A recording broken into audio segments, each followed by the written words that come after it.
Getting grisly again. Hey guys, Dan from World of Mr. Grey back once again with another debunking of ghost videos and the paranormal with logic.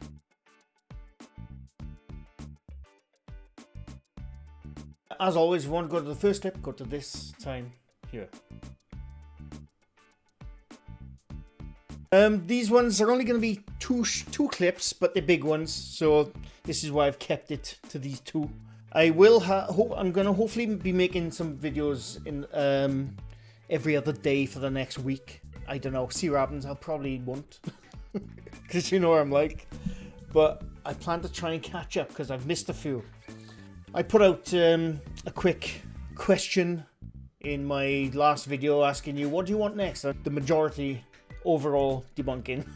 so I thought I better add. I had a few on the horizon anyway when it came to debunking, and the two clips I've seen have here. One clip is from Greece, a Greek YouTuber who we'll go into. I recently saw on Nuke's top 5 and I immediately saw stuff.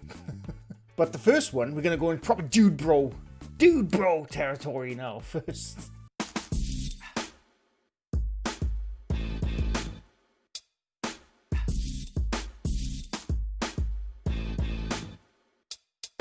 But I've been asked about these many times, Mindseed.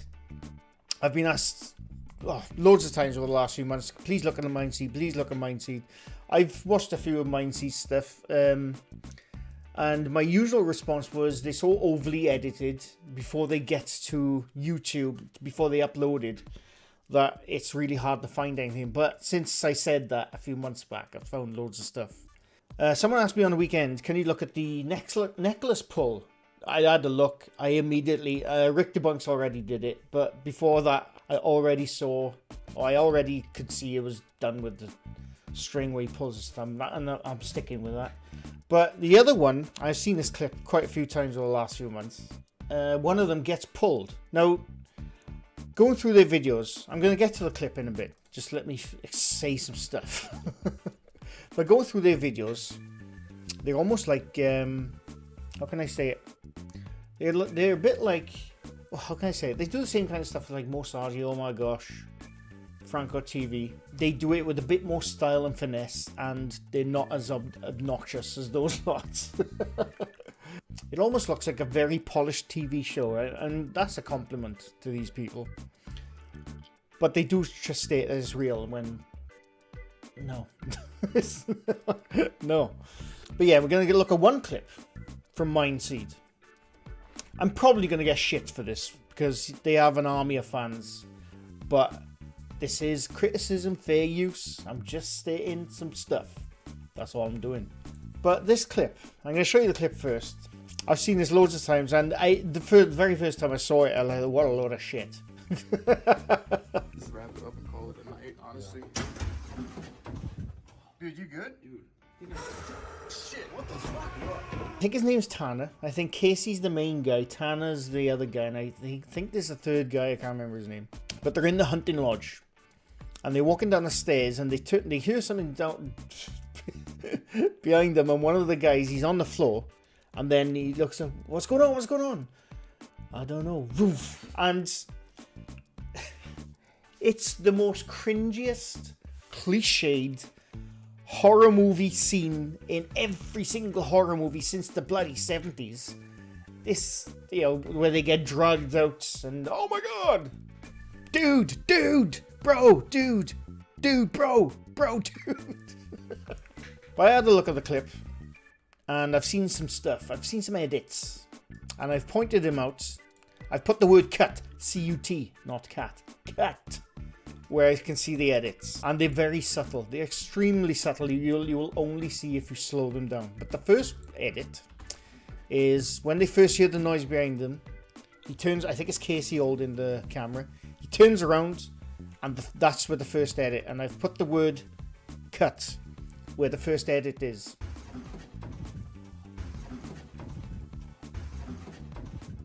And it's just a quick transition because if you slow it down just before he turns, you can see where the transition begins and the transition ends to the next very cut. Now I don't know if they cut it because it wasn't a good take at the first point, at the first time. But yeah, there's a cut there. And there's then the second cut, after he gets dragged behind the banister.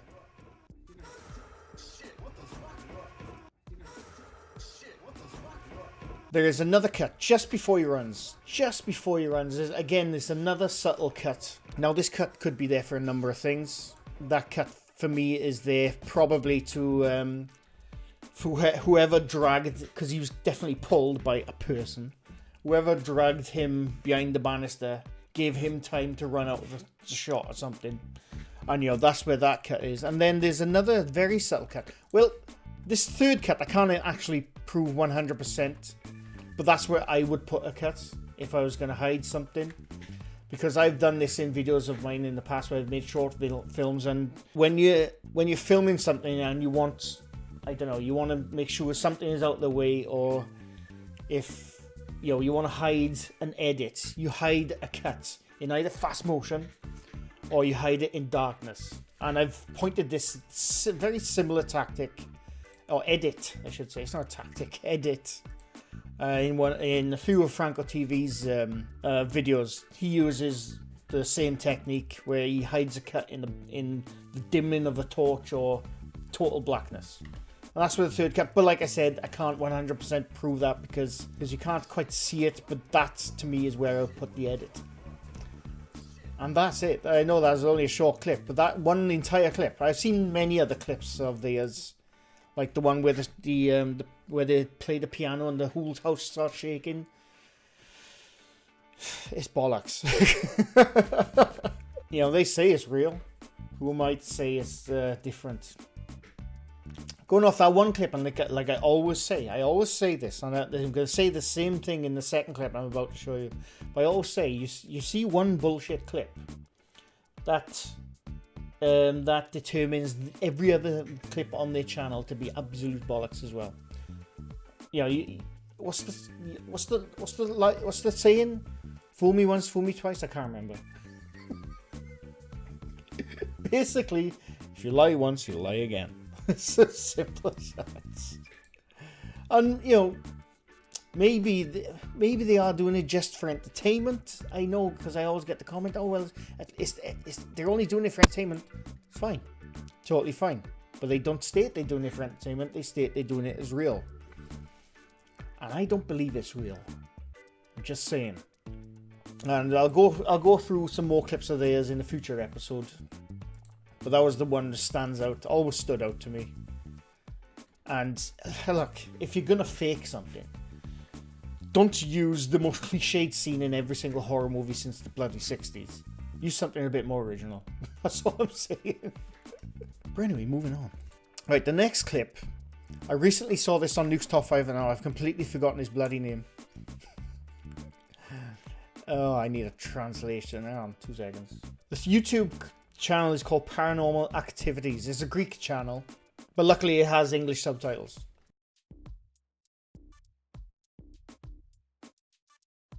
But they basically, the clip I saw was this guy, and it's weirdly, the mood and the tone of this video, this clip I'm showing you, hopefully I'm showing you, is very similar to that Tim Morisov, the Russian YouTuber I did about a month ago.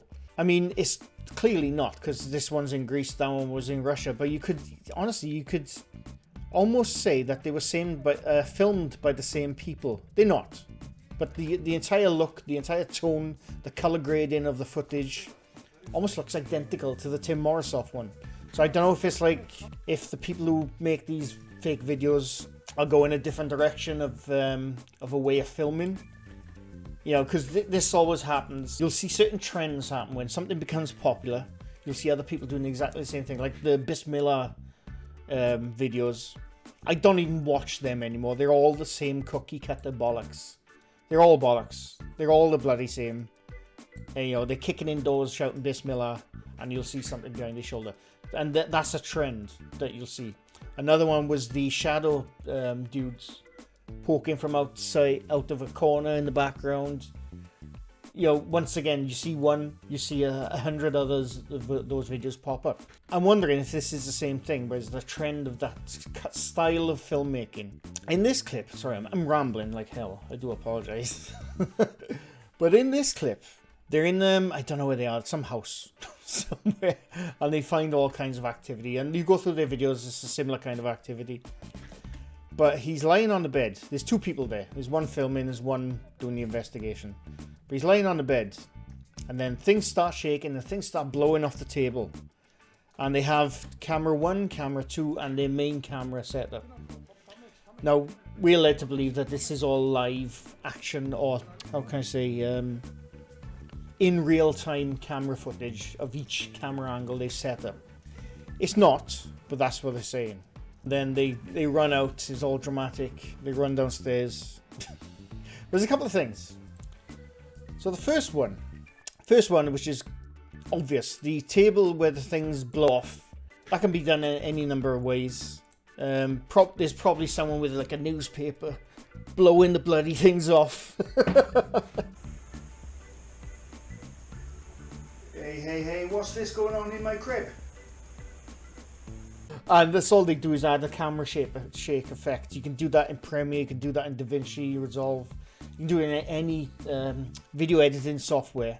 You put the camera shake option. I've used it, and you just mess around with the settings until you get the good vibration in the camera. And obviously this coincides with you actually doing that with the camera, but there's a camera shake in there, so that's one. The in real-time cameras down the bottom of the right. Now, when they first start going, obviously, like I said, this is supposed to be going in real time. And one of the camera angles, a chair gets thrown. So, now, obviously the chair gets thrown from off camera. It's supposed to be in real time. It's not in real time. I'll tell you why. Because right at the end, when they run downstairs, in camera 2, you'll see the shadow of the chair start to wobble again. Almost as if like it's going to move again just before the camera cuts out. It's not moving again. They've just played the video in reverse and added it back in. I don't know why they did that. Just to give like a spooky shake. I don't know. But I've merged them and synced them up as best I could. So I've put the text underneath: beginning of disturbance, end of disturbance. That's when, so the beginning of the camera footage to the end of the camera footage, the same movement, because they've just reversed footage at the end, if that makes sense. But if you have a look, you'll see what I mean. They've just reversed the end of the footage of the chair and put it back in as if to like make it another movement before he runs away. I don't know what. Spookiness. What can I say? But camera 1 as well, again, is supposed to be in real time. It's not. Because when all the stuff starts kicking off, the camera shakes. You can see the shadow of the light stand, which is obviously holding the light, because the light gets brighter in the camera 1 view, and it's reflecting the shadow, as it's falling. But then there's a smooth transition, and I've put the word cross dissolve where the transition is, and I'm assuming that when they made that part of the footage, they shook it. Maybe they didn't mean for the light to fall, so they had to transition that back. So when he's running downstairs, you can see him in the doorway in the background running away. But obviously that's in footage filmed later on. That's where the cross dissolves there. So to summarize, that entire sequence of that Greek YouTube footage, where it's supposedly in real-time camera, none of them were in real time. They're all filmed separately. Like I said, this is a new trend I'm seeing pop up with this one, Tim Morisoff, where it's like almost like I can't explain it. I mean, I prefer this style of filmmaking. I gotta say, I prefer this style of filmmaking compared to Franco's TV's Mindseed, Ghosted, that kind of thing where they're doing the dramatic, slow piano. People died. You know what I mean? I don't know where I'm going with that one, but it's bollocks. But yeah, I was going to try and keep this short, because that's why I kept it to 2 clips, and I have failed again. But that's it. I know it was only 2 clips, but like I said, they were big ones I needed to go into a bit more detail to explain. Let me know in the comments if you think I'm full of shit. Let me know in the comments if you agree with what I say, if you can see the edits. And I will be back again sometime soon with some other video in the next couple of days. Like the video if you enjoyed the video. Leave a sub if you're new to my channel. I do these quite often. And yeah, I hope I've enlightened you on some of the editing techniques that some people use. A lot of people use in these paranormal videos. It doesn't always have to be a string. A lot of the times you can just make it the edit in post. Put in cuts, transitions, and sneaky little effects. It's easily done. But yeah, that's it. I hope you enjoyed. Like I said, I will be back soon with another video. Probably a top 5 stupid. Because I haven't done one of them for a while. So yeah, it's going to be a top 5 stupid. I could do with a laugh. Oh, there's a couple. But anyway, I'm going. Thanks for watching. Bye for now.